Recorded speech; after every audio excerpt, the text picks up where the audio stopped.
तुम्ही पाहत आहात MCN न्यूज मराठी। शहरात कायदा व सुव्यवस्थेची खुलेआम पायमल्ली होत असताना अकोला पोलीस प्रशासन मात्र या संदर्भात अनभिन्न असल्याचे दाखवत आहे की मुद्दाम दुर्लक्ष केले जात आहे हा प्रश्न उपस्थित होत आहे।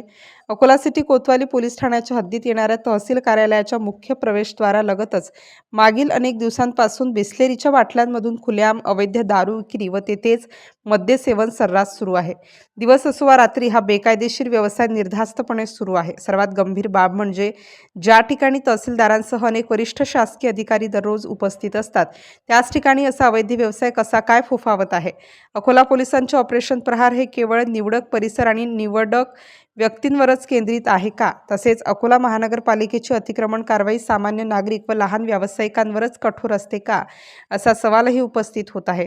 कुणाच्या आशीर्वादाने ही खुलेआम अवैध दारू विक्री सुरू आहे व पोलीस प्रशासनाच्या नजरेतून हे सर्व कसे काय सुटत आहे। संबंधित यंत्रणांना याची खरंच माहिती नाही की जाणून बुजून दुर्लक्ष केले जात आहे।